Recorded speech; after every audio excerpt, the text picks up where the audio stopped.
and welcome to a very special edition of my interviews with extraordinary people. We are going to be talking to Alan Steinfeld and Fairy Dragon Mara. I haven't seen her presented that way before. And an extraordinary woman who I actually am just meeting, Devera Thunderbeat. And she is a contactee who has had some amazing experiences. So I'm going to go to gallery view for a moment so you can see everybody. And this is going to be an opportunity for us to really learn a lot more from three people that are really honestly experts in a very unique field, the field of UFOs and legitimate extraterrestrial contact and connection. Um, Alan Steinfeld has been for decades studying the phenomena. He's had his own experiences, and he's interviewed most of the significant experts and authorities. He's been one of the main people that puts on Contact in the Desert. So we're going to hear from Alan and some of what he knows. Um, Devera is an actual contactee who also puts on events and conferences, which we look forward to when we're able to get together live. But now we're in the digital time of our life, and I'm really glad to have you with us. I'm eager to hear your story. Thank you. And then we have Awakening. Mara, who's with us, and Mara has been very at the core, at the center of putting together the Harmonic Convergence 2020 that's been taking place. And we're about halfway through, and it's changing the world. So we're going to hear all about Mara, hear from Mara about that. So I'd like to start actually with you briefly, Mara. Tell us a little bit about what the Harmonic Convergence 2020 is for anybody who doesn't know. Most of our viewers probably do, but tell us a little bit about it and how it's going. It's been absolutely amazing. We have had incredible speakers on every day. Nassim Haramein from the Resonance Science Foundation has spoken, and he's going to be here live talking with Mark Sims, the founder. And Nassim is amazing because he talks a lot about all the ancient technologies that were in the advanced civilizations, from the pyramids, Machu Picchu, all of that level, as well as new technologies. The whole idea of the harmonic convergence is that right now there's going to be a planetary configuration that's already started. And for this time until July 14th, the planets are in such an alignment that it's all about expanding consciousness. It's all about the harmonic convergence. And remember the old, when the moon is in the 7th house and Jupiter aligns with Mars? That's what's happening now. So we're having all these extraordinary speakers. We've got Dr. Sue Morter, Matthias DiStefano, music by Elijah Ray, music by Larissa Stowe and Shakti Tribe, and incredible videos. And every day, William Henry, Brian Forrester, people speaking. Alan Steinfeld's going to be on with us. And it's been so inspiring. And the main founder, Mark Sims, is a truly inspiring, beautiful soul. And he had a powerful connection when he was at a Stephen Greer retreat, and they were doing CE5 meditations and they were seeing ships. And then he had an experience where he was downloaded and connected with a star being called Tejbar. And Tejbar gave him incredible, powerful teachings. So part of the harmonic convergence right now is every morning, Mark leads a meditation and then shares some of the teachings that Tejbar gave him. So I invite you all to not only go to Mark Sims, SIMS.com, and you can learn more about his book of Tejbar's teachings. You can also learn more about Mark's journey. And then we have the website thc2020.org for the harmonic. You'll see the schedule every day of what we're doing. And this is truly Mark Sims' passion, and it's his legacy. And Unify is here producing it all. And normally we're live on Facebook. Right now there's a little glitch with Facebook, but you can go to the website and find us. And Mark's whole intention was to have the best speakers, the best entertainment, the best of the best here to help us all raise our frequency, that it's almost a welcome. It is so that we are at such a level that we will call in and welcome our galactic family to come be with us, especially in these times right now, especially with everything going on in the world, from riots to COVID to people not sure of what's happening. What a beautiful time for our star being connection, the galactic family, to come remind us that we are not alone.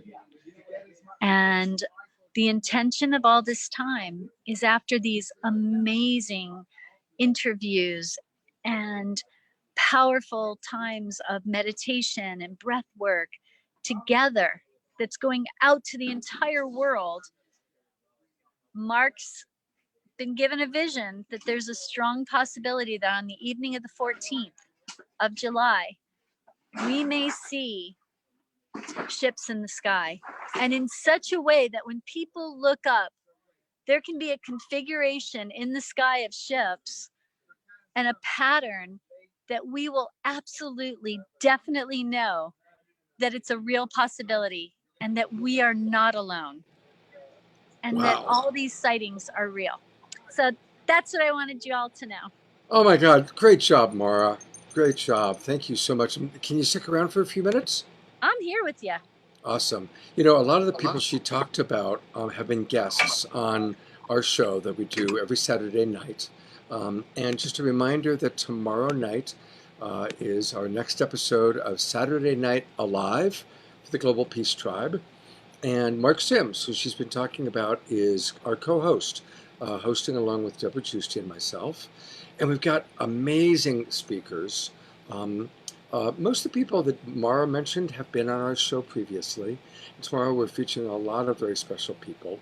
And we also have music, including Olax, this incredible throat singing band duo from Siberia that are finalists in America's Got Talent. So it's going to be a very special show, again, providing more information about harmonic convergence and about what we're all hoping is going to take place very close, very soon, which is ET contact. Mm-hmm. But now, to give us an experience of that, and I'm just meeting her for the first time tonight, but I'm really glad to have her with us, is a woman who has been in contact and connection. And so I'm going to put the spotlight on you. And to pronounce it, Devara or Devara? Oh, we got to unmute you. Try again. Devara. Devara. Okay, great. Yeah, Devara. Devara. Okay, emphasis on the Egyptian Ra. Yeah. Exactly. It's my Egyptian spelling of my name. So, and it means the light of the sun. Mm-hmm. And what Lori just said, she was saying everybody on July 14th is going to look up to see the ships, and that is the name of my book, Look Up. Wow. Yeah, and it's my encounters with ETs and angels, but I'm not trying to promote this, but I'm just saying, people always ask me, how come you see so many ships, Thunderbeat? I say, look up.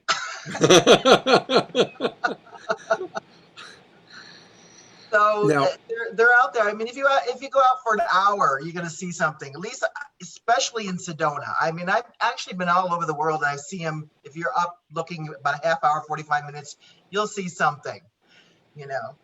But they're all over. And yes, I've had contact since the age of 4. I'll tell you, the story is I was 4 years old, playing in the driveway, broad daylight, upstate New York. And a ship came over and pulled me up into the ship. And as they were pulling me up, my mother ran out of the house and she tried to catch me, and they brought her up too. Wow. Yeah. And they were they've been with us through our whole life, me and my mother, both of us, in contact. And, for some reason, I've been contacted by many different races, but pretty much my star tribe, or whatever you want to call it, family, I mean, we're all one. first of all. But the one that I'm really majorly connected with is Sirius. And I actually will show you my contact. His name is Salu, and I have a drawing of him. There he is. Wow. And just to explain, he's a bird being. His hair, he's got white feathers for hair. Got triangle golden eyes. The triangles are pointing down. And see how like happy and loving he is? Because wow, because they are. This is like sixth dimension. When they took me actually to Sirius A. And when they went there, the energy was so high frequency, and there was no fear, no hate, no anything negative. It was all beautiful love. And I actually made them laugh when they first went there. I actually said, "Oh my God, I can breathe here." And they all laughed. wow. Because there was no tension. And here's his symbol. They all have symbols, each tribe or whatever you want to call it, and it's a 7, and it's called the Elbatron. Elbatron. They're kind of like a group that help all different planets and the humanities and different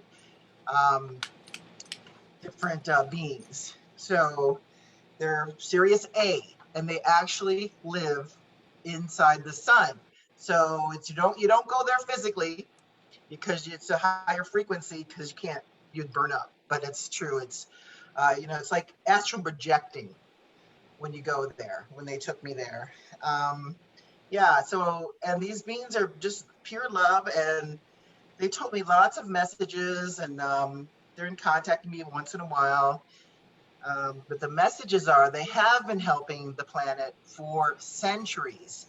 And they actually, don't want to scare anybody, but they've actually showed me in the command room a screen of how they see the Earth. And they showed me the picture of it, and it was, rotating and everything. And it was full of brown smoke.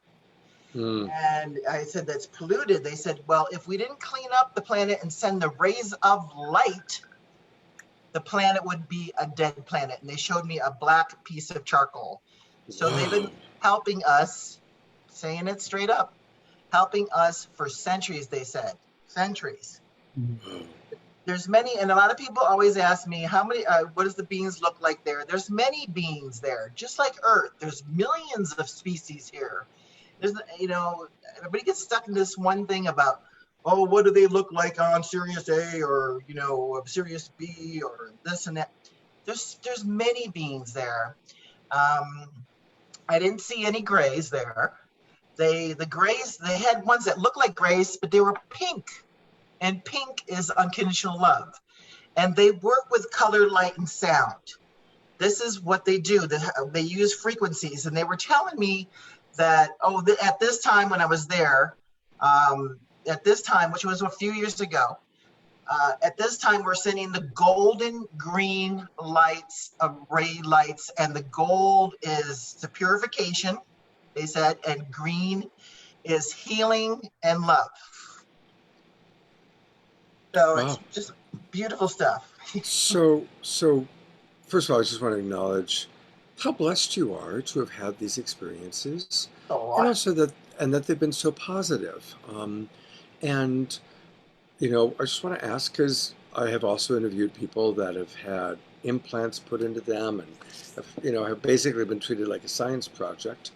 So what from your perception is that all about? Like, why is it some people have such beautiful spiritual experiences with very benevolent ETs that are possibly even saving our planet, and other people have such dark and difficult experiences? Well, there's many levels of experiences. The being for a dozen of benevolent. I've even met reptilians that were surrounded with golden lights with the slits in their eyes. They're very stern, no emotion, but they were positive, and a lot of people that have been contacted, they go in fear. So fear right away causes the whole situation to be negative. Okay, that's one situation. And then there is the government experiments. I have had 7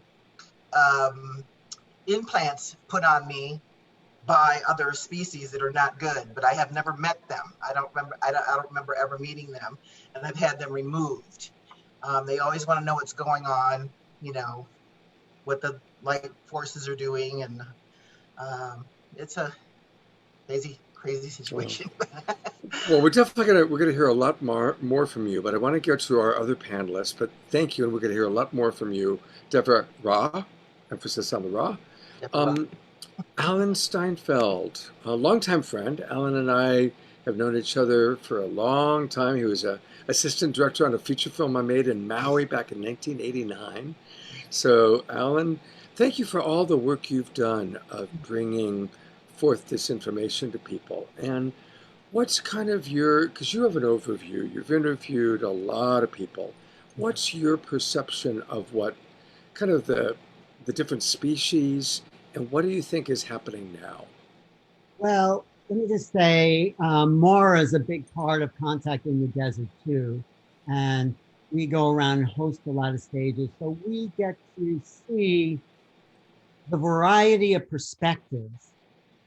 In my own experience, I feel like it's a shift in consciousness. When I've met these beings, it's been in dream state. So I maybe haven't been as conscious as Devora, but it always seems like for me, there's an altered state of consciousness that happens. Would you say, Devora, has that happened to you? Yeah, but when they took me up into the ships, when they took me up into the ships, it wasn't like I felt different. I just felt like the same person, but just it was a lighter frequency. You know, like you said, it's a higher frequency, lighter. For me, in my contact, I have felt different, like I've been altered or almost like high, like on it's not quite a drug state. It's more like just a distorted perspective in my awareness. So I haven't met them on this beta level of consciousness because I feel, this is just my experience, when you're in the presence of these beings that think so differently, whose field is emanating such a different vibration, it distorts our lucid awareness. This is what I feel. So we, in order for us to really make contact, have to practice lucidity, have to practice how we can be present in many, many interactions, in many, many levels of consciousness. It's like if you're like in the presence of some high being, let's say Amachi, it's like you feel uplifted. When you're in the presence of people at a lower vibration, you're feeling strange there. When you're in the presence of these beings, and I figured, why are these beings so different? And I came to a conclusion, I don't know if it's right, is that their sun sets the frequency of consciousness. This is why we can connect with animals and maybe other beings in our solar system. This is my theory. But when you meet another being from another solar system, it's the solar frequency that sets the rate of its vibrational conscious awareness. So when you're in these fields, we can meet them because on a higher level, we're all sentient, we're all of divine nature. It's just that we have to practice what it's like going from like AM radio to Wi-Fi. That's the difference in frequency. And we have the capacity to do that because our brains, in a way, are unlimited vibrational receivers. We just haven't practiced that distinct awareness of vibration. So the more they're here, the more we make contact, the closer they get. And I think this time of the harmonic convergence is very important because it's like what Mark Sims and all of us on this program, we're attuning our human vibration to the next upgrade. I think that's what maybe the virus could have been about. Wasn't a happy thing, but we were definitely in a different reality. We still are in that. And this harmonic convergence is fine tuning us to a whole other level of perspective. And I think the whole planet's changing. I think you guys, Scott and Mark, everyone's done a great job in shifting that frequency. So Thank you. everybody. Does that make sense, Scott? Yeah. So here's a question for all three of you. So Mara, if you're listening, I'm going to go to you also. Alan called it, raising our vibration or going into lucidity. So what are some practices for raising our vibration? And what does even going into lucidity mean for somebody that doesn't know what that means? Deborah, take it away. Well, like I said earlier, the Syrians work with color, light, sound, and that's what I've been working with for 30 years now with the chakras. Color, the colors of the rainbow, activating, clearing out your chakras. And when you clear out and balance your chakras and bring you up to the higher states of consciousness, it raises your vibration. And then you can ready for Kundalini, which is even the higher vibration. So, and I use sound, color, and light to do all that work when I do the sound healing sessions that I do. And that's exactly what Alan's talking about. You got to raise your vibration to be able to see in those realms, like the 5D, the 5-dimensional, whatever, 5 density, whatever you want to call it. You have to raise your vibration to even be aware of that dimension. Absolutely. Thank you for talking about that. I haven't mentioned it in this broadcast, but for several years I produced nationally broadcast television shows. And a lot of them were about UFOs. And I interviewed 8 former astronauts, 30 former military officials. And I might reference some of the things that I heard and learned. I actually introduced Edgar Mitchell to Stephen Greer. I made that connection. But one of the interesting stories that we did was about 5 guys that were hiking. And a UFO very dramatically showed up. 3 of them saw it clear as day. One of them kind of thinks he saw it, and the other one didn't see it at all. And in interviewing them, what was interesting was that the 3 who saw it prior to the experience believed in UFOs. The one who kind of thinks he saw it was open-minded, and the one who didn't see it at all was absolutely, no, I don't believe in UFOs. That's it. That's the reason. I remember when it was the first year of Contact in the Desert, we were doing contact outside, and I remember the energies of the people. And I saw the ship, and I said, look! And there was about half of the people could see it, and half of people could not. It's exactly what you said. And it was huge. It was just hovering there, and it hovered there for, I didn't even know, 20 minutes. Wow. And there was a lot of people. That was another funny thing that happened. There was a lot of people there. We contacted in the desert. I don't know, there was hundreds of people outside, and they were all looking at the east. And I remember there was a group, like, I don't know, about 20 people that actually like turned into statues, like mannequins. They didn't move. It was very strange. And I even said to my friend, I said, look, they're not even moving. They're like, and I said, I wonder if they're afraid. I said, no, they're not. They're like frozen. Wow, interesting. It was interesting. I think that maybe the ones that are not ready, that are in fear, that they kind of shut them down. I'm not sure. I'm just speculating. Yeah. Well, there is a term called switched off in the UFO community, something Bud Hopkins came up with. If you're not supposed to see something, you'll be switched off or frozen. That's it. That's one aspect of it. The other aspect of it, I demonstrate when I lecture about new realities. I show the video of from Harvard of the cognition, where these guys are playing basketball, and I say, look at the people in the white t-shirts passing the ball and count how many times. And when that's happening, there's a guy in a gorilla suit that, I'm sure you've seen this, that marches across the basketball court, pounds its chest, and walks on. I say to people, well, how many passes did you count? And they give me a number. I said, well, did you see the guy in the gorilla suit? And they all think I'm crazy because they weren't focused. And you can watch that on YouTube. And don't tell anyone when you're showing it to them.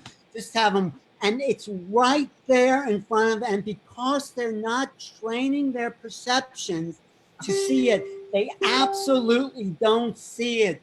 And then I say, watch it again.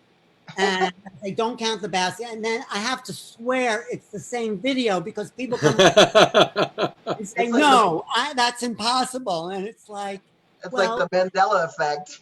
yeah, it's like we're that's trained. brilliant. Yeah. That's brilliant. Yeah. I've got a question for you, Maura. So in this harmonic convergence experiences, we're talking about to the degree we believe we see, how are you able to track how maybe some of the places in the country or in the world that are beginning to tune into this are opening to in certain ways? Have you had like any feedback like that that you could share? Yes, on the website, when people register, they click where they are. So we see this is very strong in the US, and it's also all over the world. And that's really inspiring. And I've also got the same feedback, just as Alan said. I'm very blessed and honored to be a big part as a hostess and an MC with Contact in the Desert. And with Contact in the Desert, people fly in from all over the world. And we've got people like Eric Von Daniken that comes, and Graham Hancock, and they share things that happen all over the world. And Brian Forrester is over in Peru, and he's at Contact in the Desert, and he'll be one of our speakers for the Harmonic Convergence. And he shows actual ET like photos, and I got to go in and see this from museums in Peru that have the actual skeletons of like a 2-foot high ET. Wow. For real. And we've got artifacts that are shown that were done, like carbon dated over 30,000 years ago, that have pictures of ETs. Wow. So in terms of international, it's really fun to tune in, and you can see things from the past with Contact in the Desert, or here with the Harmonic Convergence, or even learning from people like Nassim Haramein, Brian Forrester, Eric Von Daniken, Richard Nolan, like all these amazing people. I guess in your question, what I love is not only are there people from all over the world tuning in, there are people teaching and sharing from all over the world. There are people that have amazing expertise from all over the world that are starting to infiltrate everywhere. When we were in Peru, I was on a trip with Nassim Haramein and 156 people to Machu Picchu and Lake Titicaca. When we were there, we met a woman who introduced us to her mother, who was a shaman, that told a story that when she was a little girl, she was brought up in a ship. And then amazing experiences. And when we were at the pyramids of Egypt, the same. They told us stories of what they'd seen, the locals. And on Rapa Nui, on Easter Island, we met some of the guides, and he told us his grandfather had seen ships, and they showed us where they had seen the sightings and their experiences. So it's definitely worldwide. And I think other cultures are even more open to the possibility because it's more common to them, because it's not suppressed. Yeah, thank you for that. Oh, I'm so glad all three of you are with us. I'm getting a lot of our viewers are asking questions. So Chris Roberts, who's a regular viewer, is asking, please discuss the ancient Egyptian connections. Who can address the ancient Egyptian? As Maura was saying about Brian Forrester, he documents these long-headed skulls, and if you look at, and he says those are partly ET origins, because these skulls are really how some of the ETs look. The skulls are elongated. So if you look at Akhenaten, who was related to King Tut and that kind of dynasty, they all have these elongated skulls. But also the Great Pyramid was built in connection to the star Sirius. So in a certain time of day, the light from the star would pour through the air shafts. So there's very much an alignment. And of course, the whole belt of Orion with the three pyramids. I mean, there's so much Egyptian connection that actually they think the pyramids, some people say, were built by ETs because the further back you go, and John West talked about this, in Egyptian history, the more sophisticated the monuments and tombs are. And I mean, it doesn't make sense. As a culture evolves, you would think it get more sophisticated. No, but it gets less sophisticated if they've lost the knowledge of what brought them here. So, I mean, all the world religions except us, except Western civilization. Gandhi once was asked, "What do you think of Western civilization?" He said, I think it would be a good idea." So, you know, we have been deprived of our connection to the cosmos. We are intricately connected, and all the great indigenous cultures have known that. So, Thank you, Alan. Well, thank you. In a moment, we'll hear from Sun Ra. Yes. To talk about the Egyptian thing, but I want to mention that I actually have been to Machu Picchu twice also. And it is an incredibly magical place. And when you're there, it's kind of like, okay, the closest quarry is hundreds of miles away, and it's way the heck up there. And there's no way it could be, people dragging those stones up there. There's just no way. When you're there, you feel it, And I actually had a beautiful experience. I was there on June 21st, and we snuck in and spent the night in the ruins. But there also is one of those places where the light goes through a particular thing, and we watched it and experienced it. And it's magical. It's magical to have these experiences. All right, she's back. Deborah, tell us about the ancient Egyptian connection to all of this. And you need to unmute. Well, in the ancient Egyptian scriptures, I've been studying them for 30 years. It says the 9 major gods and goddesses came from Enid, and which is their word for their place they came from, and they came from the stars. They never called themselves gods or goddesses. The people called them gods and goddesses. And basically when I've been in Egypt a few times, and magical things happen to me when I'm there. When I touched the Sphinx, the words came through that it said, "From Atlantis." And it was so old when I touched it, it was like crumbling in my hand. It is really very ancient. And they were telling me they were downloading me information. I can't prove this, but they were saying that these 3 major pyramids in Giza were built by the Atlanteans, not the Egyptians. Mm-hmm. They were there, and when Atlantis fell, they went to Egypt because the pyramids were stabilizing the earth. They said that they built them to stabilize from shifting the axis.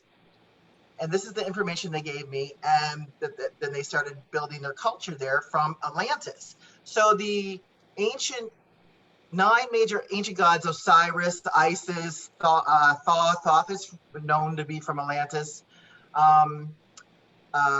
There's a whole, 9 of them. They said that they were actually Atlantean gods and goddesses, that they brought their knowledge to and built Egypt because Atlantis fell. So that's how old that is. And no one has talked about that. And it's been downloaded to me. And another fascinating thing, real quick, is I live in Sedona, and I've actually found ancient Egypt here. I got a picture. Are you ready? Yeah. Wow. What are we seeing? It's a Sphinx. Do you see how it looks like it's but it was a Sphinx at one point. Yeah. Is that Sedona? Yes, that's Sedona. I can do an Egypt and Sedona tour now. Alan, next time you come, I will blow your mind. But the point is, this is facing east, just like the Sphinx in Egypt. Wow, that is fascinating. I love Sedona. And again, Sedona and Machu Picchu are very similar.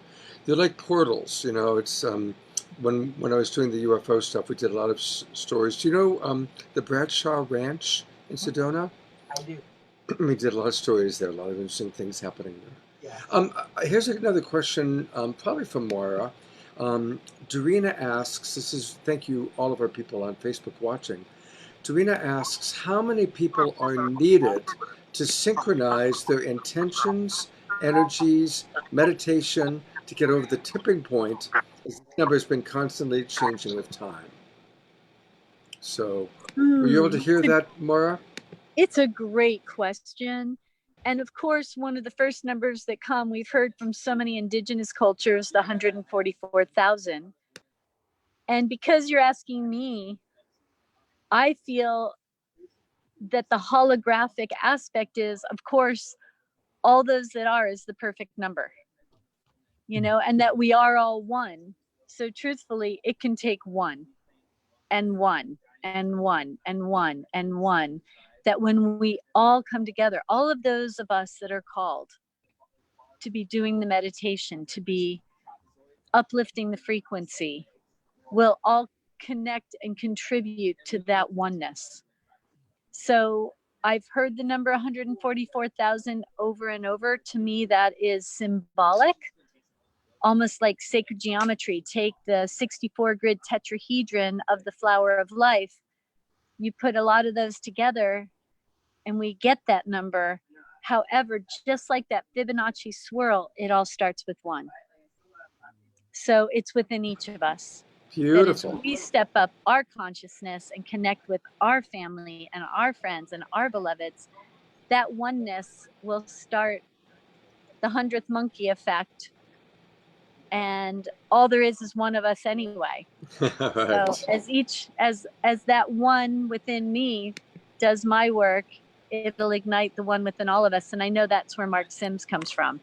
Beautiful. With his passion for what he's doing with the whole harmonic convergence. So beautiful. And a lot of questions are coming in now. And I want to just encourage everybody, share this video, share it out with people, because so many people shared it. We got to over 7,000 people seeing my interview with Mark. So Suzette asks, I have dreams of Egyptians and Orions and that they were taking whales into the Red Rocks. I want to say I don't think whales and dolphins are native to this planet. I think they come from another world that's more of a water planet. And they've come here to help balance the energies, even though they've been an abused species. I mean, imagine people hunting a conscious being like that. Dolphin, the word means brother. It's Delphi, dolphin, coming from the Greek word womb. These are our brothers and sisters. They are of the same consciousness we are. So what I was saying before about practicing lucidity, it's practicing looking at your own mind and being able to feel the field of energy. That's what I'm talking about. We're here to feel. We're here to relate to these beings. So yes, the Syrians are very connected to the dolphins and the whales, and I don't know about taking them into the Red Rocks, but Sirius B is where they're supposed to, because it's a little denser there for the water. Sirius B for the whales and the dolphin, they say. Yeah. Suzette, who asked the question, is agreeing with you about, your belief in what you're sharing, Alan. So Chris, who asked some questions about Egypt, he mentioned two names that I guess he's asking about. Hermes, and boy, I'm going to butcher this name. Hermes Trismegistus. Is that Hermes thrice great? Trismegistus. He was a Gnostic kind of hybrid of thought. Is he asking who is Hermes? I'm imagining that that's the question. Yes.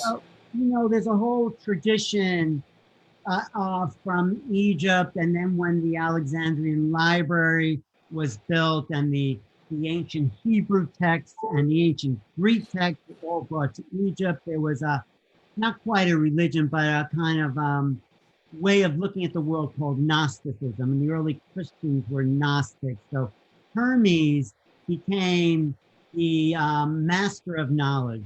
thrice great. I mean, he's mastered the body, mind, and the spirit. That's why he's called thrice great, in my opinion. So he was sort of the being that brought the higher teaching to the world. And some people say he's a incarnation of Thoth or a further evolution. And Thoth was the record keeper. Thoth brought the wisdom to Egypt, maybe from Atlantis, like Devorah is saying. So Hermes is a very important person in Western mystical culture.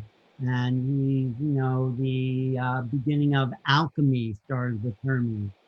So, and alchemy comes from Egypt, the land of Tem, or black dirt was the land of Tem, which was Egypt because of the Nile, which he's so fertile.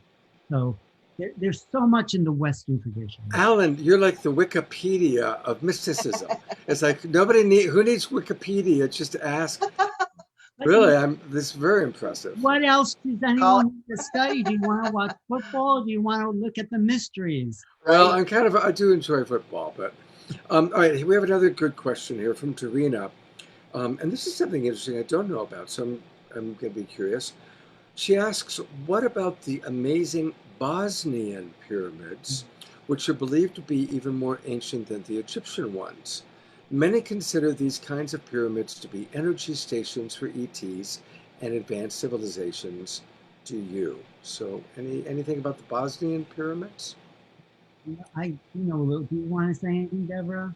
No, I'm not familiar. I'm familiar with them, but the ancient Thoth is actually one of my guides. And he actually said that a lot of the pyramids were built around the world to keep it stabilized from shifting the axis. They're anchors. And that's one of the reasons. I mean, there's many reasons. There's initiation, raising your vibration, healing. When last time I was in the pyramids, I was toning, and it was the heaven and earth tones. And it was amazing. I had my group of 12 people, and we were all toning, just us. And all of a sudden, Tibetan monks started chanting. We all heard it. And the Bedouin, the bodyguard, the temple guard, I said, is there speakers in here? I don't remember any speakers. He says, no, you activated the pyramid. He said, it's ancient. It was so loud. And it was I had the two tones of the heaven and earth tones, and boom, and we all toned, and that's what happened. It was amazing, and I felt like Jonathan Goldman was there,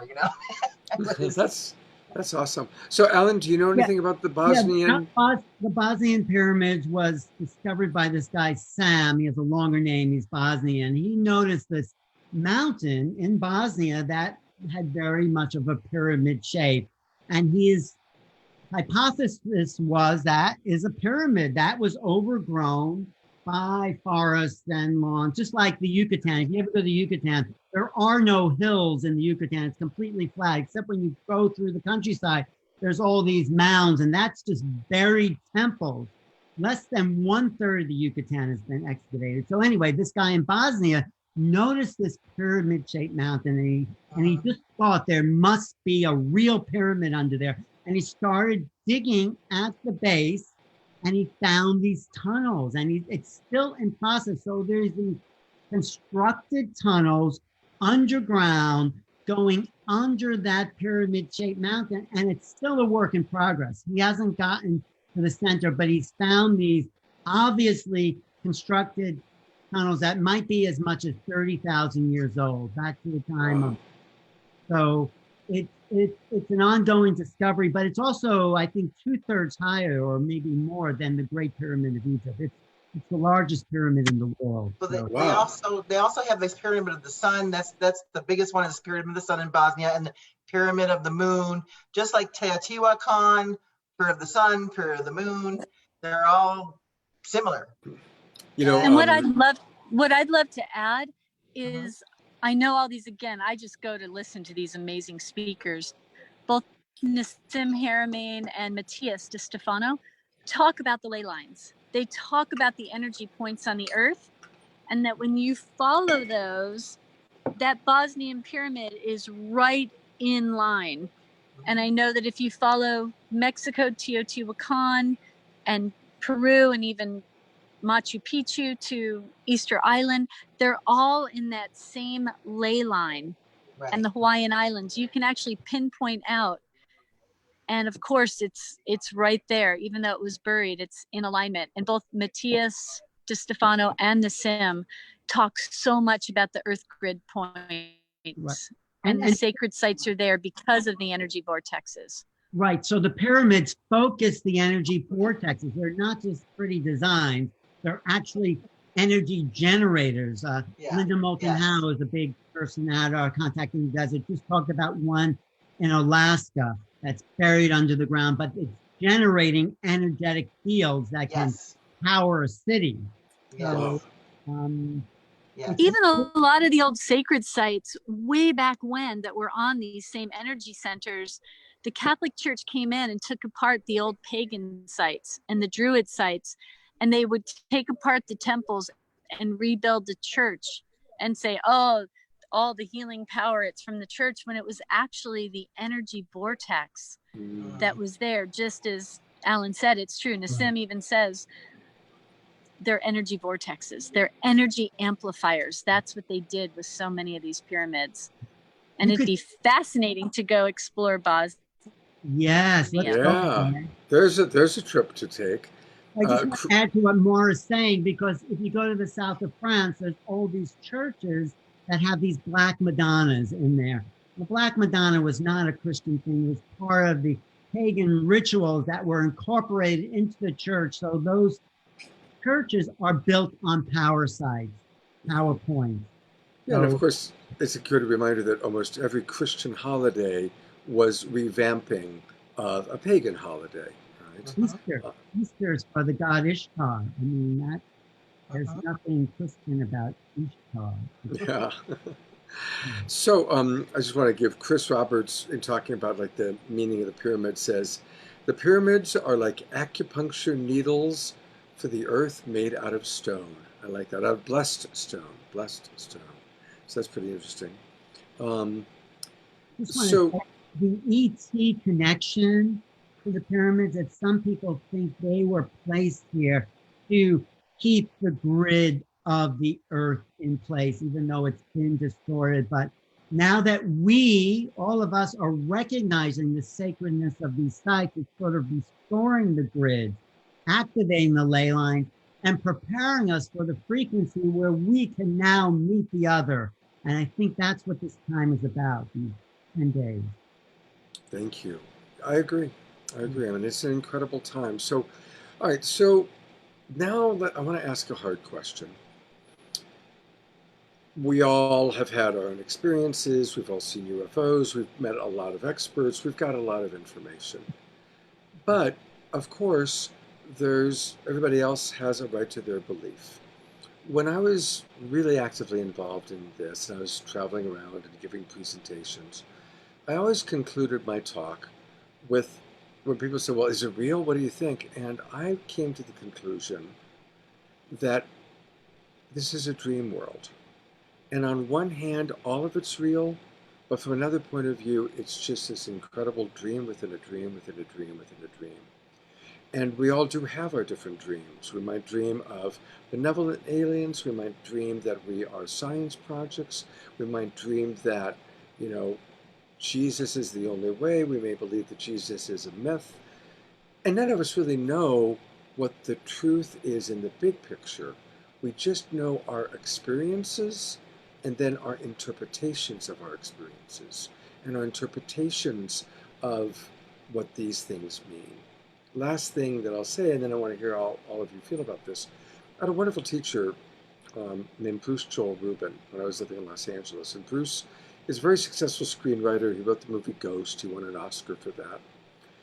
And he's a very metaphysical guy. Most of his movies have been about death.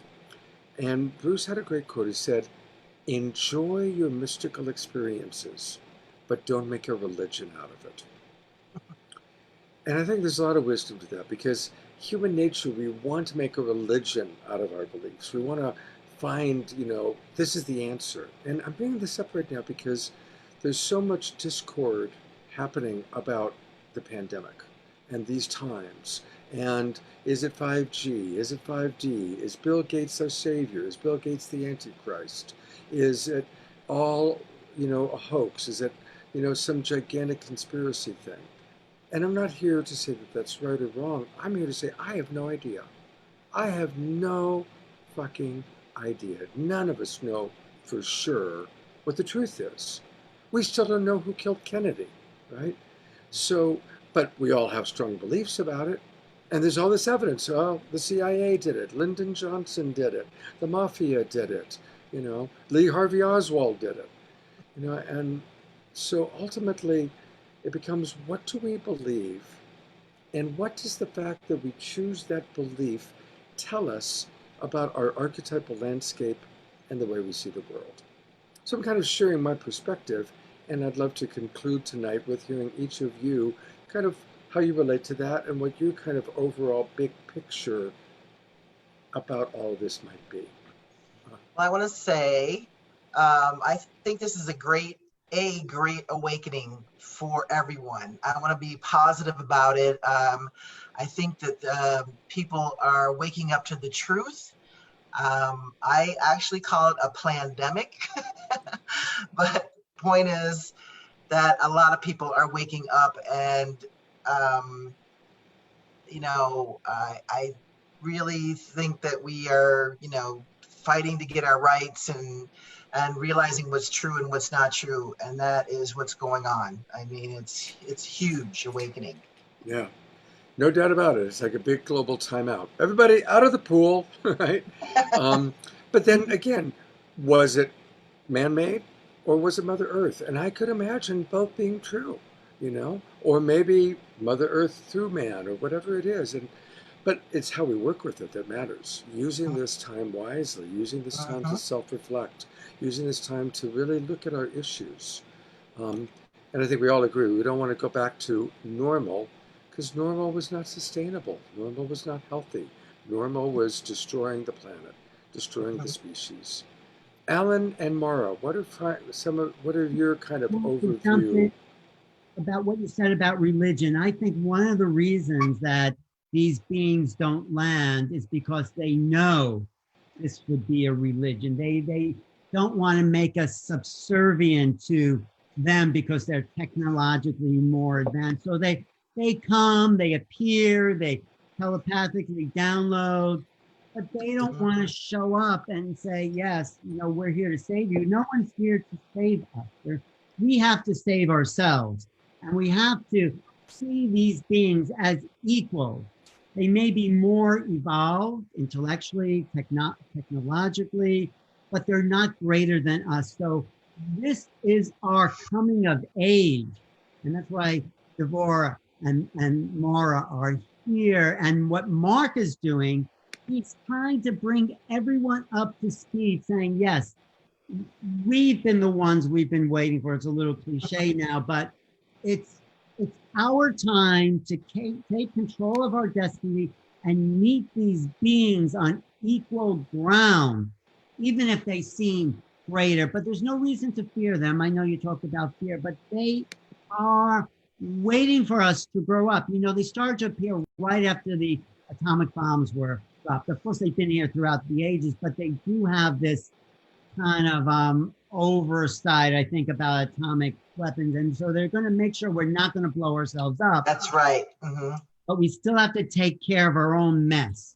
So here we are, and they are so close now. This pandemic is about planning our awakening of opening the crown, the corona. I mean, it's not all that there's tragedy involved, but yes, we are here to open the crown and activate our brains, which are receivers of consciousness, in order to fulfill our destiny as cosmic beings.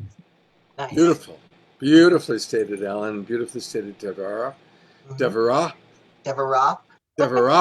I like that. Mara, what's your kind of final thought for tonight, and kind of your overview? I would just love to share that as we go deeper within ourselves, as we connect to our own consciousness and raising our vibration, we welcome that connection even stronger. And every morning, Mark Sims has been leading a Hue meditation. And actually, just about now, on the Harmonic Convergence website, every night he's leading some CE5 and his own CE6 meditations. So for me, I know that I had an experience when I was young. We were camping. There were some lights in some kind of ship above our tent with our family, and we all saw it and felt very mystical about it because we were in nature, because we were in that blissful state that we could see it. Almost like the movie What the Bleep, when the people couldn't see the ship because it was not in their awareness. They almost couldn't believe it. What I love that Mark Sims is offering with the harmonic convergence is the possibility, the what if it's real for so many people. And for those of us that do believe that, of course, there's life outside of here and it's evolved. I always thought as a child, if they're so advanced that their technology is better than ours, that they can get here to find us and they haven't blown themselves up, they're doing a lot better than we Boy, are. isn't that the truth? And I really believe that's what I thought as a kid. I thought, of course, they're going to be good if they're here visiting us because they're here to help. And I've heard so many stories, and I love that there are conferences like Contact in the Desert, like the Harmonic Convergence, and teachers like Nassim and Brian Forrester and Matthias DeStefano, and so many others, Eric Van Daniken and Ancient Aliens, that are inspiring us, helping us to remember, because I believe those are our ancestors that have come back down, Michael Tellinger, and we are connected to them. And I love what Alan said, that we are preparing. And so here we are at the Harmonic Convergence. There's no accident. This is happening now. That we are preparing the way to meet with our galactic family, our starseed family, and to touch hearts, open our souls, and let it be a friendly, warm embrace. Beautiful. July 14th, tell everyone to go out. And this is when we're calling them in. July 14th is World Contact Day. Actually, I'll be speaking with JJ Hurtak on the Harmonic Convergence, JJ and Desiree, on July 12th at 3 p.m. Pacific time about the coming ETs and going into more detail about this. But so stay tuned to Unify all week, and Scott's doing a special broadcast tomorrow night. And thank you for what you're doing, Scott, to make the planet awake on the human and non-human level. Oh, thank you. Thank you. Yeah, yes, and join us. We are your family at the Harmonic Convergence 2020, and Unify is helping host it. Join us every day. Share it with your friends. Put it out on Facebook, because we all can make a difference. Absolutely. I hope. Yes. So thank you, everybody, for watching. If you just came in early, go back to the beginning. There's a lot of good stuff. And I'm going to be back tonight in 2 hours at 9 o'clock with 3 more experts and experiencers of ET UFO connection. So come back at 9 p.m. That's in 2 hours. Same place. Come to Facebook, Love Coach Academy, Facebook Live. And Mara, Alan, so nice to meet you, Deborah. I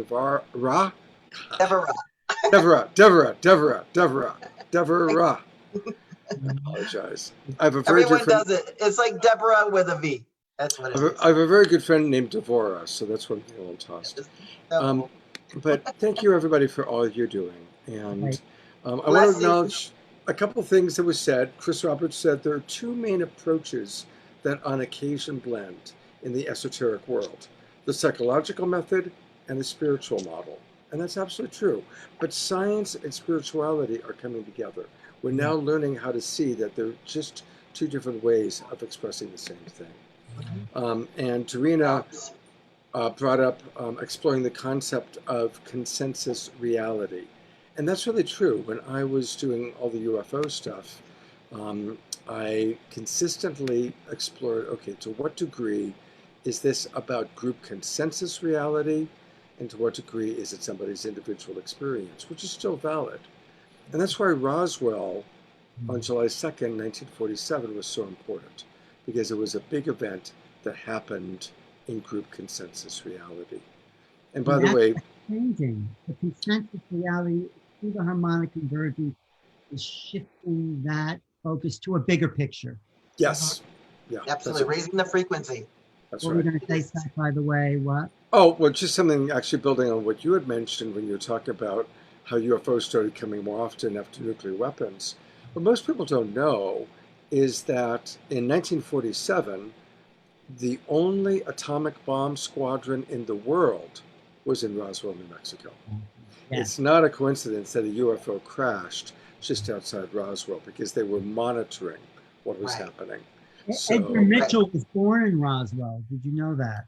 I did not know that. Yeah, That's interesting. from Roswell. That's kind of Well, an interesting coincidence. The Syrians have told me that they have stopped the nuclear weapons, and because they said it's a free will zone, the Earth is a free will zone, so they don't interfere with us. That's why they don't come down here and save us, because they're benevolent and it is a karmic zone. But they said they're going to make sure we don't blow up the planet, Yeah. and they said they've been doing this for decades, stopping the nuclear missiles. Not Yeah, just the there's a Syrians, but the Arcturians. Many races. It's not just one race that stops, but like I said, and they're all but benevolent ones won't interfere and come down unless you ask for help. Unless you Because ask. the planet is connected to, if we blow up this planet, it disrupts the whole Exactly. galaxy and galaxy. Everything's so interconnected. It's like a ripple effect. Exactly. That's what they showed me. They said it would destroy the solar system, into the galaxy, into the universe. Huge. We're part of a huge matrix. Huge. Absolutely. We can't even comprehend, but we're starting to. Absolutely. Yeah. You guys are great. I sure hope that you'll come back, and maybe even next week after we see how things go on the 14th. I think it's going to be very interesting for some of us to come together and talk about our experiences. Yeah, So, like what More happened. pictures. yeah. So please plan on next Friday night. I'd love to have you both come back Definitely. and share what happened for you on the 14th. Get photos if you can. All right. Right. Okay. Yeah, there's a meteorite shower as well. Who's coming up on your show in a few hours? Let's see. Who do I have? 3 people coming. Celestine Starr is going to be there. Love her. Lorian. What's Lorian's last name? Lorian, who she does the UFO in Northern California. Exactly. Lorian. Exactly. And then my partner Trish and I. Right. Nice. That's going to be a great show. Thanks, Yes. Pat. Well, My thanks pleasure. for And thank you. having me. And this is Scott. all carried on New Realities TV. Is carrying us. So thank you to Alan, and all come to our Yep. show tomorrow night. It's going to be, the show tonight's going to be great, and tomorrow night is amazing. This is where we have tens of thousands of people watching our big Saturday night show. So Nice. Okay. thank you, everybody. Have a Well, beautiful evening. I'm off to dinner. You are great in your commitment to this. I mean, My pleasure. you play such a good part to bring it out to the world. So Thank you. And I want to say, hey, my Blessings. partner Deborah Giusti is watching. So much love to you, Deborah. You make it all Love you, happen. Deborah. yes, we should do an ascension. Deborah is who introduced us, actually brought us together. So thank you, Deborah. Yes. Yes. All right. Good night, everybody. See you at 9 o'clock. Bye.